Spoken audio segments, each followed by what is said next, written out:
ATS guide চ্যানেলে তোমাদের সবাইকে ওয়েলকাম। তো আমাদের এখানে কিন্তু প্রাইমারি, আপার প্রাইমারি, সিটেট সব এক্সামের জন্য খুব সুন্দরভাবে এখানে ক্লাস করানো হচ্ছে, প্রতিনিয়ত ক্লাস করানো হচ্ছে। তাছাড়া এখন প্রাইমারির যে ইন্টারভিউটা চলছে তার জন্যও ক্লাস করানো হচ্ছে, আর বিভিন্ন রকম টিচিং এক্সামের যে ইনফরমেশান সেটা তোমাদের প্রয়োজন অনুযায়ী কিন্তু দেওয়া হয়। তো যারা টিচিং এক্সামের জন্য পড়াশোনা করছো বা প্রিপারেশান নিচ্ছ, তারা কিন্তু যারা নতুন এসছো তারা অবশ্যই সাবস্ক্রাইব করে দেবে, আর যারা অলরেডি আমাদের এখানে সাবস্ক্রাইব করা আছে তো তারা প্রয়োজন অনুসারে লাইক, কমেন্ট, শেয়ারটা করে দেবে। ঠিক আছে, তো চলো আজ প্রাইমারি ইন্টারভিউ, দেখো আমি পিডিএফে এখানে লিখেছি যে প্রাইমারি ইন্টারভিউ সম্পর্কিত আজকে আমরা আলোচনা করব চতুর্ভুজ নিয়ে। শুধু এটা প্রাইমারি ইন্টারভিউর জন্য কাজে লাগবে না, সামনে যে আপার প্রাইমারি পরীক্ষা হওয়ার কথা আছে বা প্রাইমারি পরীক্ষা করা, টেট পরীক্ষা হওয়ার কথা আছে, সেখানেও কিন্তু এটা সমগুরুত্বপূর্ণ। কারণ এখানে শুধু আমরা প্রশ্ন নিয়ে আলোচনা করব না যে ইন্টারভিউতে কী প্রশ্ন দিতে পারে, আমরা পুরোপুরি কনসেপচুয়াল বেস এটা শিখব, কনসেপ্টটা দিয়ে দেবো, তারপরে কিভাবে এর থেকে ইন্টারভিউতে কোশ্চেন করলে অ্যান্সারটা দিতে পারো, কিভাবে অ্যান্সারটা দিলে পারফেক্ট হবে সেটা নিয়েও আলোচনা করে দেবো। তো শুধু যারা প্রাইমারি ইন্টারভিউয়ের জন্য যে এই ক্লাসটা তা না, এটা কিন্তু প্রাইমারি বলো, আপার প্রাইমারি, টেট পরীক্ষার জন্যও কিন্তু এই ক্লাসটা, ঠিক আছে? তো সবাই ক্লাসটা মন দিয়ে দেখতে পারো। তো প্রথমে আমরা শিখব চতুর্ভুজ কী। দেখো সবাই কিন্তু পড়েছো, যারা সায়েন্স নিয়ে আছো তাদের ক্ষেত্রে কিন্তু এটা কোনো সমস্যার না, তাদের মোটামুটি এগুলো মনে আছে। কিন্তু যারা উচ্চ মাধ্যমিক পরীক্ষা দেওয়ার পরে কিন্তু ডিএলএড করেছো, করে প্রাইমারি দিতে যাচ্ছ বা প্রাইমারি টেটের প্রিপারেশান নিচ্ছ, তাদের ক্ষেত্রে এটা একটু অনেকদিন চর্চা না থাকার জন্য ভুলে যেতে বসেছো বা এরকমও হতে পারে, তারা ভালো করে দেখতে পারো। তো আমি সেই জন্য সবার জন্য, ওভারঅল সবার জন্য আমি এটা বোঝানোর চেষ্টা করছি ফুল কনসেপ্ট দিয়ে। তো প্রথমে বুঝবো আমরা চতুর্ভুজ কী জিনিস। চতুর্ভুজ কী, এখানে দেখবে সংজ্ঞা দেওয়া আছে, এটা বলতে পারো যে বহুভুজের চারটি বাহু, চারটি কোণ আছে তাকে চতুর্ভুজ বলে। তাছাড়া এটাও বলতে পারো যে চতুর্ভুজ আমরা কেমন দেখতে পাই, কেমন চারটি বাহু থাকবে, তাই না, এমন হয় চতুর্ভুজ, যে এরকম চতুর্ভুজ এরকম হতে পারে, ঠিক আছে?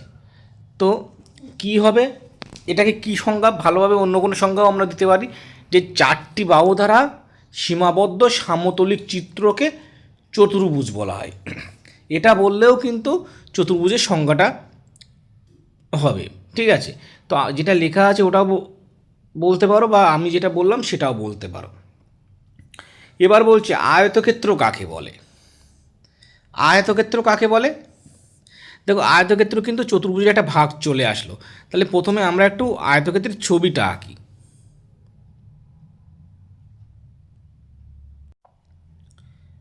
আয়তক্ষেত্রে কেমন দেখতে হবে, দেখো এমন দেখতে হবে, ঠিক আছে?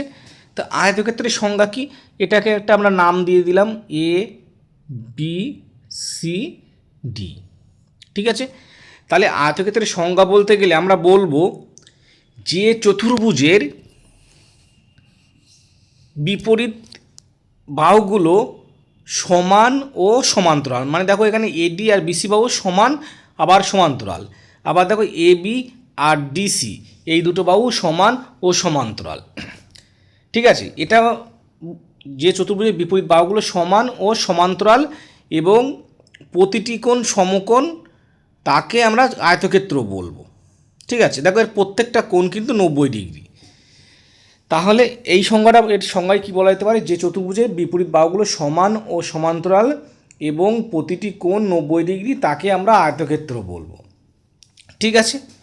তাহলে এটা এবার দেখো, এই যে আয়তক্ষেত্রটা পেলাম, আমি এখানে আয়তক্ষেত্র যখন পড়াচ্ছি আয়তক্ষেত্রের ডিটেলসটা দিয়ে দিচ্ছি, তাহলে পরে যে কোশ্চেনগুলো আছে সেগুলো তোমাদের আর বলতে টাইম লাগবে না। তো আয়তক্ষেত্রের দেখো, এগুলো একটু মুছে দিই। আয়তক্ষেত্রে এই চারটে কোণ আছে, কর্ণ আছে, দেখ কোণ আছে। এই বিপরীত কোণগুলোকে যদি আমরা, বা বিপরীত শীর্ষবিন্দুগুলোকে আমরা যুক্ত করি, তাহলে এই একটা কর্ণ হয়ে যায়, আর এই একটা কর্ণ হয়ে যায়। ঠিক আছে, তাহলে দেখো আমাদের আয়তক্ষেত্রে দুটো কর্ণ হচ্ছে। এবার এই কর্ণ দুগুলোর দৈর্ঘ্য কিন্তু সমান হয়, মানে এই বিডি কর্ণ আর এসি কর্ণ এই দুটোর দৈর্ঘ্য সমান হবে।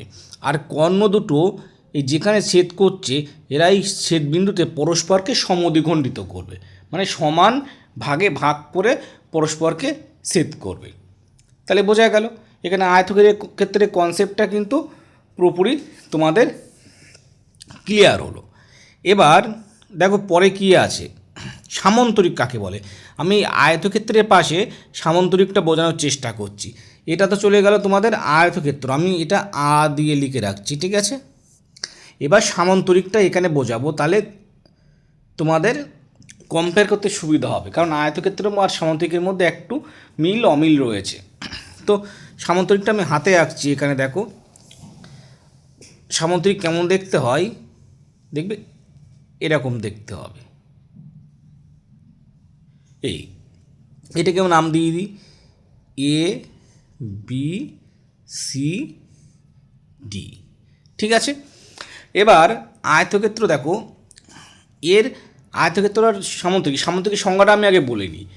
যে চতুর্ভুজের বিপরীত বাহুগুলো সমান ও সমান্তরাল আর বিপরীত কোণগুলো সমান, মানে এই কোণটা আর এই কোণটা সমান হবে আর এই কোণটা আর এই কোণটা সমান হবে, তাকে আমরা সামন্তরিক বলবো। এখানে কিন্তু যেমন আয়তক্ষেত্র বলেছিল প্রত্যেকটা কোণ সমকোণ, এখানে সামন্তরিকের কিন্তু প্রত্যেকটা কোণ সমকোণ নয়। এখানে একটু দেখতে পারো যে এই আয়তক্ষেত্রতেই কিন্তু আমরা সামন্তরিক করতে পারি। কীভাবে বলো তো, এই যে এবি বাহুটা আছে বা এই আয়তক্ষেত্রটাকে যদি আমরা একটু সামান্য এইভাবে ঘুরিয়ে দিই, চেপে দিই, চ্যাপটা করে দিই, ঠিক আছে, বাঁকিয়ে দিই, তাহলে এই বাহুটা যদি এই এবি বাহুটা যদি এরকম জায়গায় চলে আসে চেপে দেওয়ার জন্য, ঠিক আছে, আর ডিসি বাহুটা যদি এরকম জায়গায় চলে আসে, তাহলে দেখো একটা সামন্তরিক হয়ে যাচ্ছে, এটা একটা সামন্তরিক হয়ে যাচ্ছে আয়তক্ষেত্রটা, তাই না? তাহলে এইভাবে কিন্তু হচ্ছে। তাই আয়তক্ষেত্র আর সামন্তরিকের মধ্যে ডিফারেন্সটা কী দেখো, আয়তক্ষেত্রের প্রত্যেকটা কোণ কিন্তু সমকোণ, কিন্তু সামন্তরিকের প্রত্যেকটা কোণ সমকোণ নয়, বিপরীত কোণগুলো সমান হবে। আর মিল কী কী দেখো, আয়তক্ষেত্রের ছবিটা আমি একটুখানি ক্লিয়ার করে দিই, তাহলে বুঝতে সুবিধা হবে। আয়তক্ষেত্রের মিল কী দেখো, এর দেখো বিপরীত বাহুগুলো সমান সমান্তরাল ছিল, এরও বিপরীত বাহুগুলো সমান সমান্তরাল, ঠিক আছে। এর এইগুলো কিন্তু এর মিল আছে, ঠিক আছে।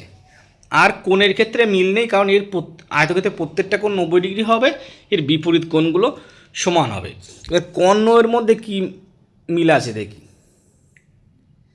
আয়তক্ষেত্রের কর্ণ কী হয় দেখো, এই যে দুটো কর্ণ এঁকেছিলাম, এই দুটো কর্ণের দৈর্ঘ্য সমান ছিল, পরস্পরকে সমদ্বিখণ্ডিত করে ছেদ করেছিল। আর সামন্তরিকের ক্ষেত্রে যদি এই বিডি কর্ণটা অঙ্কন করো, দেখো এই কর্ণটা এসি কর্ণের থেকে একটু বড় হবে, মানে কর্ণের দৈর্ঘ্য দুটো কিন্তু সমান হবে না, কিন্তু ছেদ যখন করবে তখন পরস্পরকে সমদ্বিখণ্ডিত করবে।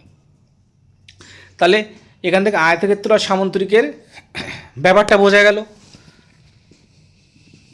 এবার পরীক্ষায় কোশ্চেন দিতে পারে বা ইন্টারভিউ বোর্ডে কোশ্চেন করতে পারে, যে অনেককে কোশ্চেন করাও হয়েছে, ঠিক আছে। এই কোশ্চেনটা মেনলি দেখছে যে কে কোন সাবজেক্টের, গ্র্যাজুয়েশনে কার কী সাবজেক্ট আছে সেই হিসেবে কিন্তু আর কোশ্চেনটা করছে, ঠিক আছে। অনেককে জিজ্ঞাসা করেছে সামন্তরিকটাকে যদি আয়তক্ষেত্রটাকে যদি আমরা সামান্য বেঁকিয়ে দিই তাহলে সেটা কি তৈরি হবে, তাহলে সেটা সামন্তরিক তৈরি হয়ে যাবে, ঠিক আছে। এটাও বলেছে।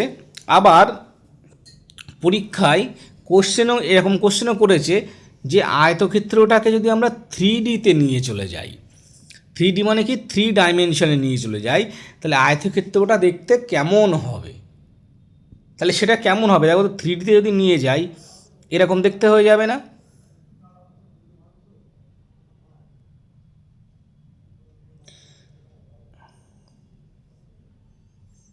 দেখো এরকম দেখতে হয়ে যাবে, তাই না?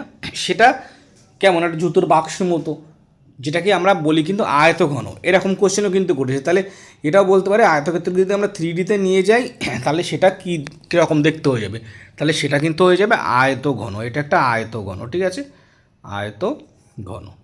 তো দেখো কত সুন্দর ডিটেলসে তোমাদের ক্লাসগুলো আমি এখানে করিয়ে দিচ্ছি। তোমরা যদি এর কনসেপ্টটা ক্লিয়ার করে যাও, ওখানে কিন্তু কোশ্চেন করলে তোমরা অবশ্যই পারবে। আর এই টাইপের কোশ্চেন কিন্তু প্রাইমারি টেট বা যে কোনো টেটের ক্ষেত্রেও দিতে পারে। তো আমি সবার জন্য ক্লাসটা দিচ্ছি, ইন্টারভিউর ক্ষেত্রেও কাজে লাগবে, টেটের ক্ষেত্রেও কাজে লাগবে।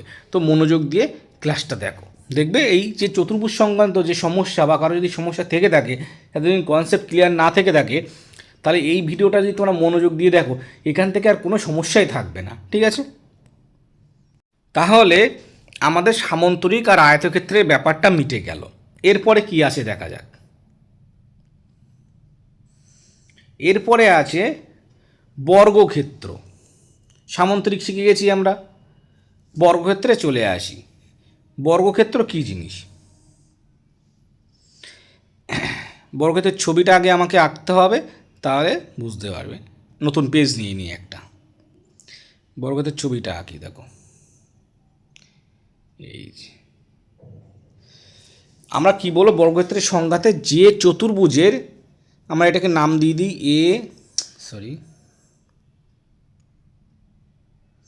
এটাকে নাম দিচ্ছি এ, এটা বি, এটা সি, এটা ডি। তাহলে আমাদের একটা বর্গক্ষেত্র নাম ABCD। তাহলে বর্গক্ষেত্রের সংজ্ঞা কী হবে? যে চতুর্ভুজের 4টি বাহুর দৈর্ঘ্যই সমান এবং প্রতিটি কোণ সমকোণ। দেখো এই কোণটা সমকোণ, এই কোণটা সমকোণ, এই কোণটা সমকোণ, আর প্রত্যেকটা বাহুর দৈর্ঘ্য কিন্তু সমান। তাহলে এটাকে বলবো বর্গক্ষেত্র। এতক্ষণ আয়তক্ষেত্র আর সামন্তরিক শিখেছিলাম, সেখানে কিন্তু 4টি বাহুর দৈর্ঘ্য সমান ছিল না, বিপরীত বাহুগুলোও সমান সমান ছিল। ঠিক আছে, এটা গেল। আর এর সঙ্গে আমরা শিখে নেব রম্বসটা শিখে নেব। রম্বস আর বর্গক্ষেত্র প্রায় একই রকম জিনিস। তাহলে রম্বসটার ছবিটা আমি পাশে আঁকি। দেখো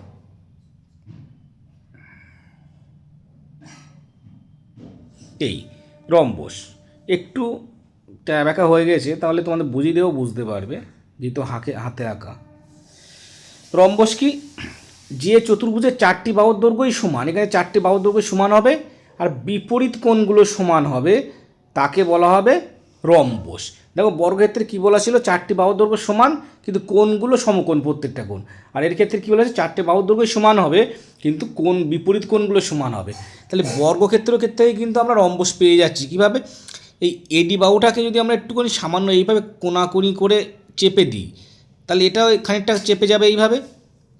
তাহলে এখান থেকে এই যেটা তৈরি হবে, এটা কিন্তু রম্বস তৈরি হবে। এখান থেকে রম্বস এইভাবে তৈরি হয়ে গেল। ঠিক আছে, তাহলে রম্বসটা কিন্তু বর্গক্ষেত্রের থেকে এইভাবে হয়ে যাচ্ছে। তাহলে বর্গক্ষেত্র আর রম্বসের মধ্যে কী ডিফারেন্স পাচ্ছ? ওদের এর কোণগুলো সমকোণ আর এর কোণগুলো হচ্ছে সমকোণ নয়, বিপরীত কোণগুলো সমান।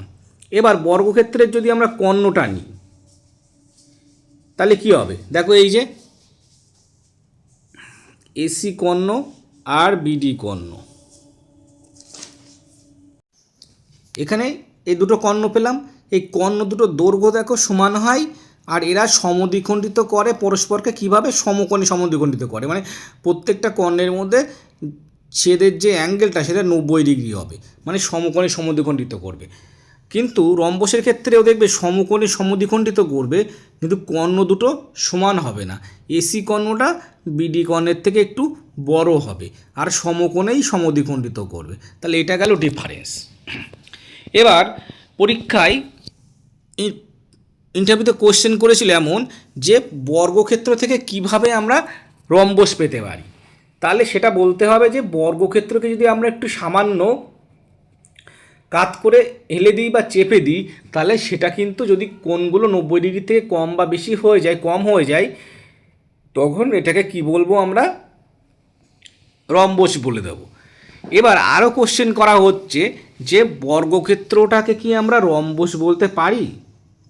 এই যে বর্গক্ষেত্র, এটাকে রম্বস বলতে পারবো আমরা?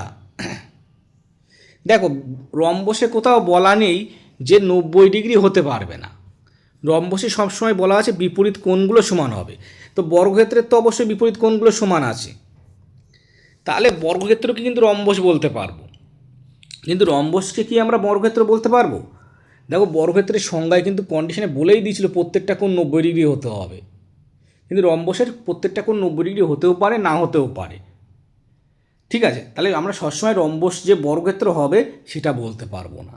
তাহলে রম্বস আর বর্গক্ষেত্রের ব্যাপারটা পুরোপুরি বোঝা গেল। ঠিক আছে, তাহলে চলো নেক্সট কী আছে দেখি। ও আর একটা জিনিস এখানে বলে দিই, এই যে সামান্তরিক আর আয়তক্ষেত্র যখন বলেছিলাম, এখান থেকে একটু জেনে রাখা ভালো, আয়তক্ষেত্রে কি সামান্তরিক বলতে পারবো? অ্যান্সার হবে হ্যাঁ, কারণ আয়তক্ষেত্রে বলা ছিল বিপরীত কোণগুলো সমান হতে হবে। তাহলে আয়তক্ষেত্রের তো বিপরীত কোণগুলো সমান, কারণ প্রত্যেকটা কোণই সমান। তাহলে আয়তক্ষেত্রেও কিন্তু সামান্তরিক বলতে পারছি। আর সামান্তরিককে কি আয়তক্ষেত্রে বলতে পারবো? পারবো না, কারণ আয়তক্ষেত্রের সংজ্ঞায় বলেই দেওয়া আছে প্রত্যেকটা কোণ 90 ডিগ্রি হতে হবে।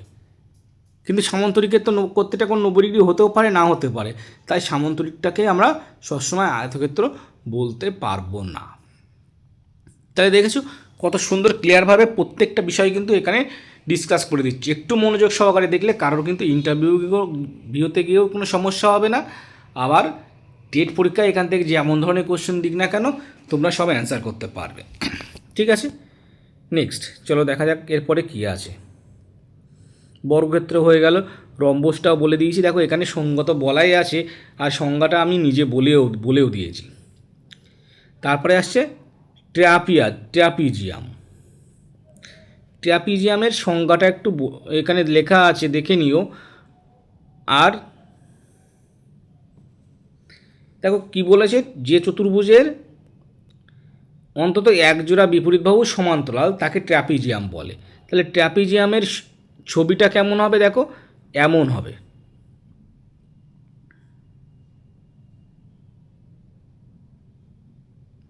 এই এটা যদি একটা চতুর্ভুজ হয়, এটাকে তখনই ট্র্যাপিজিয়াম বলবো যখন একজোড়া বিপরীত বাহু সমান্তরাল হবে। দেখো এই বাহুটা আর এই বাহুটা কিন্তু সমান্তরাল, তাই এটাকে ট্র্যাপিজিয়াম বলছি। আর ট্র্যাপিজিয়ামের আর একটা ভাগ আছে সমদ্বিবাহু ট্র্যাপিজিয়াম। ঠিক আছে, তাহলে সমদ্বিবাহু ট্র্যাপিজিয়াম কখন বলবো? যখন তির্যক বাহু দুটো সমান হয়ে যাবে। দেখো এই বাহুটা আর এই বাহুটাকে আমরা তির্যক বাহু বলি। তাহলে ট্র্যাপিজিয়ামটা যদি এরকম হয়, দেখো এই বাহুটা আর এই বাহুটা তো সমান্তরাল এঁকেছি, আর যদি এই বাহুটা আর এই বাহুটা তির্যক যে দুটো বাহু আছে, এই বাহু দুটোর দৈর্ঘ্য যদি সমান হয়ে যায়, তাহলে এই যে ট্র্যাপিজিয়ামটা হবে তাকে বলো সমদ্বিবাহু ট্র্যাপিজিয়াম। তাহলে ট্র্যাপিজিয়ামের সংজ্ঞা বলতে হবে যে চতুর্ভুজের অন্তত এক জোড়া বিপরীত বাহু সমান্তরাল, তখন তাকে ট্র্যাপিজিয়াম বলবো। আর সমদ্বিবাহু ট্র্যাপিজিয়াম যখন হবে তখন হবে যখন ট্র্যাপিজিয়ামটা তির্যক বাহু দুটি সমান হয়ে যাবে, তখন তাকে আমরা সমদ্বিবাহু ট্র্যাপিজিয়াম বলবো। তাহলে ট্র্যাপিজিয়াম বোঝা গেল। এবার কি আছে দেখি, নেক্সট আছে দেখো কাইটস বা ঘুড়ি। ঘুড়ি তো প্রত্যেকে উড়িয়েছো বা দেখেছো। ঘুড়ি কাকে বলা হবে? সংজ্ঞাটা কি দিয়েছে যে চতুর্ভুজের দুটি জোড়া সন্নিহিত বাহু সমান তাকে কাইট বলে। কি বলেছে? ছবিটা আঁকলে ভালো বোঝা হবে যে কাইটস হতে গেলে এরকম হতে হবে। এটাকে একটা নাম দিই, এ বি সি ডি। বলেছে সন্নিহিত বাহু সমান হতে হবে, মানে হয় এই বাহু দুটো সমান হতে হবে, আবার এই দুটো বাহু সমান হতে হবে, তখন তাহলে এটা কাইটস হবে। মানে এই দুটো বাহু দেখো সন্নিহিত বাহু, তাহলে এই দুটো বাহু সমান হতে হবে আর এই দুটো বাহু সমান হতে হবে, তাহলে এটাকে কাইটস বলবো। তাহলে কাইটসের সংজ্ঞা বোঝা গেল, যে চতুর্ভুজের সন্নিহিত বাহুগুলো সমান তাকে আমরা কাইটস বলবো। ঠিক আছে,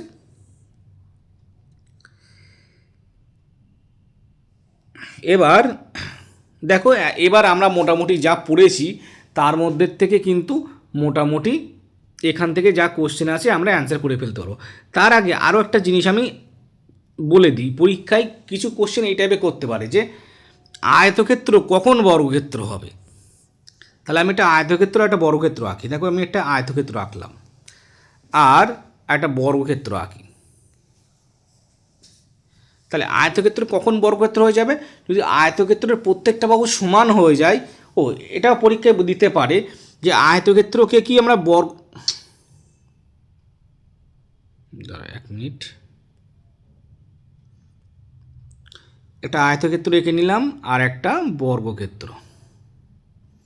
এবার পরীক্ষায় কোশ্চেন দিতে পারে যে আয়তক্ষেত্র কি বর্গক্ষেত্র বলতে পারবো। দেখো বর্গক্ষেত্রের কিন্তু সংজ্ঞায় কী ছিল, প্রত্যেকটা বাহু সমান হতে হবে, আর আয়তক্ষেত্রের সংজ্ঞায় বলা ছিল প্রত্যেকটা বিপরীত বাহুগুলো সমান ও সমান্তরাল হতে হবে। তাহলে বর্গক্ষেত্রে কিন্তু বিপরীত বাহুগুলো সমান ও সমান্তরাল, তাহলে সেই হিসেবে বর্গক্ষেত্রটাকে কিন্তু আমরা আয়তক্ষেত্র বলতে পারছি, কিন্তু আয়তক্ষেত্রটাকে কিন্তু সবসময় আমরা বর্গক্ষেত্র বলতে পারবো না।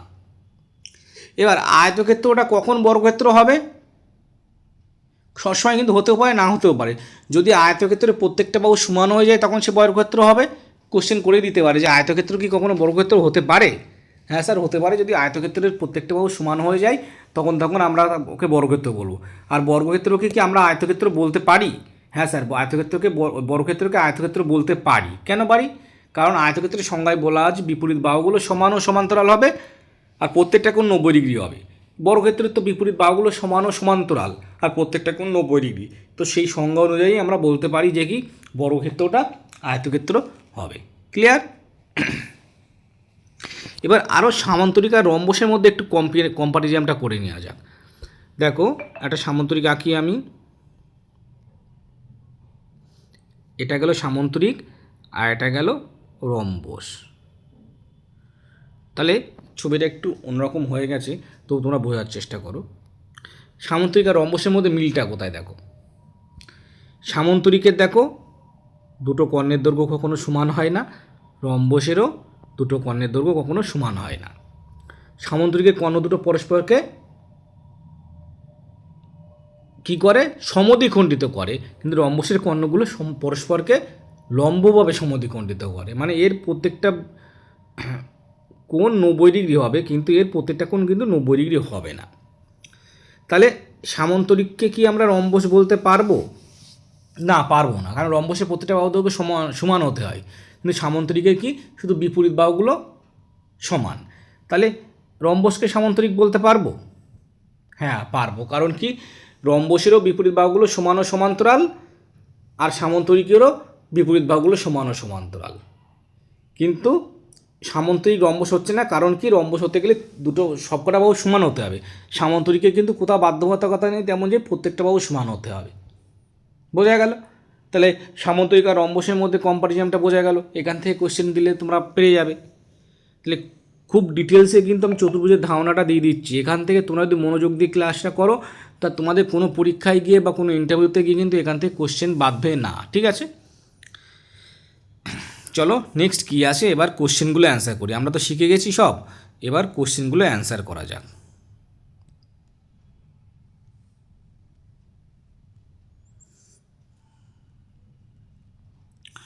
বলছে কর্ণ কিভাবে ছেদ করবে। আয়তক্ষেত্রে কর্ণ কীভাবে ছেদ করে বলেই দিয়েছি, পরস্পরকে সমদ্বিখণ্ডিত করে কিন্তু লম্বভাবে নয়। ঠিক আছে, আবার কর্ণ দুটো সমান বলেই দিয়েছি। বর্গক্ষেত্রে কর্ণ কী হয়, পরস্পরকে সমদ্বিখণ্ডিত করে এবং পরস্পরকে লম্বভাবে ছেদ করে। তাহলে এক কথায় অ্যান্সার দেবে কি, যদি কোশ্চেন করা হয় বর্গক্ষেত্রে কর্ণদ্বয় কীভাবে ছেদ করে, তাহলে তোমরা অ্যান্সার করবে যে কি বর্গক্ষেত্রে কর্ণদ্বয় পরস্পরকে লম্বভাবে সমদ্বিখণ্ডিত করে আর কর্ণদ্বয় কিন্তু পরস্পর সমান। এক কথায় এভাবে অ্যান্সার দিয়ে দেবে। সামান্তরিকের কর্ণদ্বয় পরস্পরকে সমদ্বিখণ্ডিত করে, ঠিক আছে, লম্বভাবে করে না, কিন্তু শুধু সমদ্বিখণ্ডিত করবে, কিন্তু কোন কর্ণগুলো কিন্তু সমান নয় আর এরা লম্বও নয়। তোমরা যদি এতক্ষণ ওই ভিডিও মানে আমি ছবি এঁকে যেগুলো বুঝিয়েছি ভালো করে দেখে থাকো, তাহলে কিন্তু অবশ্যই কোশ্চেনগুলো অ্যান্সার করতে পারবে।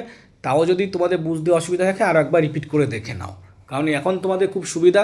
আমাদের সময় অফলাইনে পড়াশুনো ছিল, স্যার যা পড়িয়ে দিত মাথায় রেখে নিয়ে আসে, যদি যেটুকু মনে থাকতো সেটুকু ভালো, আর নাহলে বাকিটুকু আমাদেরকে রিকভারি করতে হতো বই দেখে পড়ে পড়ে। ঠিক আছে, পরের দিন স্যারকে গিয়ে বললে লাঠির বাড়ি বা বেতের বাড়ি খেতে হতো, বা সেই ভয়ে আর বলা হতো না। এখন আর সেই দিন নেই, এখন তুমি চাইলে এক জিনিস 10 বার 100 বার 500 বার দেখে নিতে পারো, কোনো বুঝতে অসুবিধা হবে না। রম্বসের কর্ণ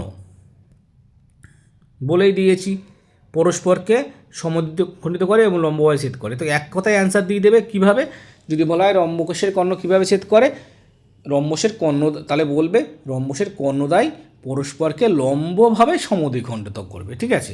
আর রম্বসের কর্ণদ্বয় কিন্তু সমান নয়, বোঝা গেল। এই তাহলে কর্ণ নিয়ে এগুলো চলে গেল। আর আরও একটা কোশ্চেন কিন্তু করতে পারে, যেমন আমি বলেছিলাম আয়তক্ষেত্রকে 3Dতে নিয়ে গেলে কি হবে। চলো কোশ্চেনটা পরে আছে, পরে ডিসকাস করছি, ঠিক আছে। এবার বলছে রম্বস আর বর্গক্ষেত্রের কর্ণের পার্থক্য। ছবি এঁকে তো বুঝিয়েই দিয়েছি,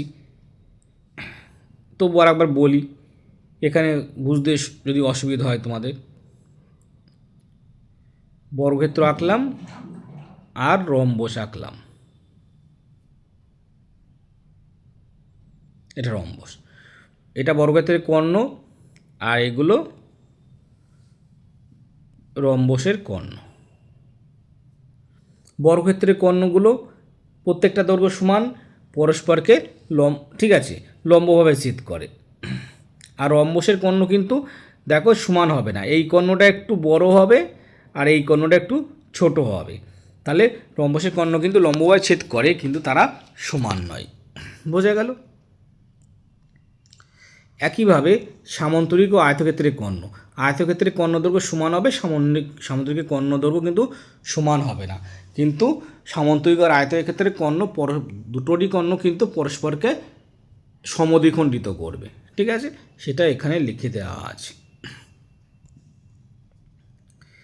এবার বলছে বর্গক্ষেত্রকে কি রম্বস বলা যায়?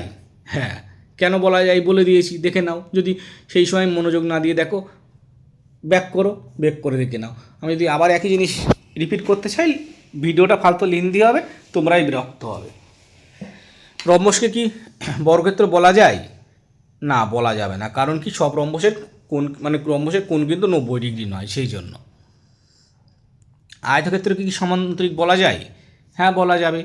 কেন বলা যাবে বলা আছে, কিন্তু সামান্তরিককে কিন্তু আমরা আয়তক্ষেত্র বলতে পারবো না, ঠিক আছে, কারণ কি সামান্তরিকের প্রত্যেকটা কোণ 90 ডিগ্রি নয়। বর্গক্ষেত্রকে কি আয়তক্ষেত্র বলা যাবে? হ্যাঁ, কারণ বর্গক্ষেত্রের বিপরীত বাহুগুলো সমান ও সমান্তরাল, সামান্তরিকেরও বিপরীত বাহুগুলো সমান ও সমান্তরাল, আবার চারটি কোণও কি 90 ডিগ্রি, ঠিক আছে। নেক্সট, এবার বেঁকিয়ে দিলে কী হবে? সামান্তরিককে, এটা কোশ্চেন একটু ভুল হয়ে গেছে, আয়তক্ষেত্রটাকে বেঁকিয়ে দিলে কি হবে সেটা তো বলেই দিয়েছি, কি হবে? সামান্তরিক হবে। আর বর্গক্ষেত্রকে একটু যদি বেঁকিয়ে দেওয়া হয় তাহলে রম্বস পাওয়া যাবে। রম্বস আর বর্গক্ষেত্রের মধ্যে পার্থক্য কী সেটাও বলা হয়ে গেছে, আর বলবো না, তোমরা দেখে দেখে খুঁজে নিতে পারো, ঠিক আছে। আয়তক্ষেত্রকে 3Dতে নিলে কি হবে? আয়তঘন হবে, আমি ছবি এঁকেও দেখিয়ে দিয়েছি। আর বর্গক্ষেত্রকে 3Dতে নিলে ঘনক হয়ে যাবে, ঠিক আছে। কেমন হবে? ঘনকটা একটু দেখিয়ে দিই কেমন হবে, এই যে এমনই হবে। এবার বলতে পারো আয়তক্ষেত্র আর ঘনকের মধ্যে ডিফারেন্সটা কী স্যার? একই রকমই তো দেখতে।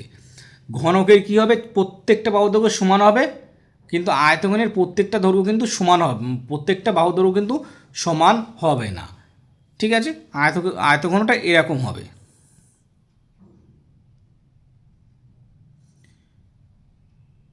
তোমাদের যদি একটা এক্সাম্পল মানে শুনতে চাও, রিয়েল কোনো এক্সাম্পল, তাহলে মনে রাখতে পারে যে জুতোর যে বাক্স সেটা হচ্ছে আয়তঘন, আর লুডোর যে ছক্কা সেটা কিন্তু ঘনক। তাহলে এটা গেল ঘনক আমাদের, আর এটা গেল আয়তঘন, বোঝা গেল। তাহলে এই মোটামুটি আমাদের চতুর্ভুজ সম্পর্কে ছিল। এই টাইপের কোশ্চেনগুলো এর মধ্যে থেকে যা কোশ্চেন করছে চতুর্ভুজ থেকে, তা এর মধ্যে থেকেই কভার হয়ে যাবে, এর বাইরের থেকে কোশ্চেন করবে না আশা করা যায়। আর তেমন কোনো কোশ্চেন এর বাইরে নেই। তো তোমাদের যদি তেমন কোনো কোশ্চেন জানা থাকে কমেন্ট বক্সে কমেন্টস করো যে আমার স্যার আপনার এই কোশ্চেনটা মিস হয়ে গেছে, বা এই টাইপের কোশ্চেন এখান থেকে করতে পারে। তো চতুর্ভুজটা কিন্তু খুব সুন্দর করে এখানে বুঝিয়ে দেওয়া হলো। সবাই কিন্তু এটা সবার জন্য বলতে পারে, যারা ম্যাথ নিয়ে 8-9-এ পড়ছে বা চতুর্ভুজের ধারণা, যদি কোনো বাচ্চা যে ক্লাসে পড়ছে যেখানে চতুর্ভুজের ধারণাটা আছে, কোন ক্লাসে আছে আমার ঠিক মনে নেই, সম্ভবত 7 বা 8-এ আছে, সেই বাচ্চাটা যে প্রথমে চতুর্ভুজের ধারণাটা পড়বে, সে যদি এই ভিডিওটা দেখে তার ক্ষেত্রে উপকারী, যে সেই বাচ্চাটাকে পড়ানোর জন্য পরীক্ষা দিতে যাচ্ছে তার ক্ষেত্রে উপকারী, ঠিক আছে, আর যে ইন্টারভিউ দিতে আছে তার ক্ষেত্রে উপকারী। তো ওভারঅল সবাই এই ভিডিওটা দেখতে পারে। তো মোটামুটি এখানে কিন্তু আমি প্রতিনিয়ত এভাবে পেডাগোগি, ম্যাথ, সায়েন্স সব ক্লাস দিচ্ছি। তো টিচিং এক্সামের জন্য কিন্তু এই প্ল্যাটফর্মটা বেস্ট প্ল্যাটফর্ম, নোটগুলো সেই সুন্দরভাবে তৈরি করা হচ্ছে। ঠিক আছে, তো আমার হোয়াটসঅ্যাপ নাম্বারটা আমার এখানে দেওয়া আছে, বা লিঙ্কটাও আমি আমার কমেন্টস বক্সে দিয়ে দেবো। তোমরা এই লিঙ্কে ক্লিক করে আমার হোয়াটসঅ্যাপ গ্রুপে যুক্ত হয়ে থেকো, প্রতিনিয়ত সেখানে খবর পাবে।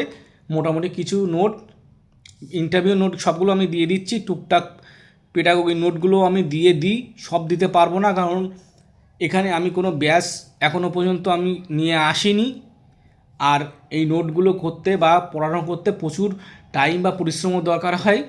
তো সেই জন্য সব কিছু কিন্তু আমি ফ্রিতে দিয়ে দিতে পারবো না, কেউই দেবে না। তো ক্লাসটা আমি পুরোপুরি ফ্রি রাখছি, আর কিছু কিছু পিডিএফ তোমাদেরকে দিয়ে দেবো। তো সঙ্গে থাকো, পরবর্তীতে প্রচুর ভিডিও আসবে। টিচিং এক্সামের জন্য কিন্তু বেস্ট প্ল্যাটফর্ম হবে এটা, তোমাদের এটা আমি 100% গ্যারান্টি দিয়ে বলতে পারি। তো এ পর্যন্ত থাক, নতুন যারা অবশ্যই সাবস্ক্রাইব করে যাবে। ঠিক আছে।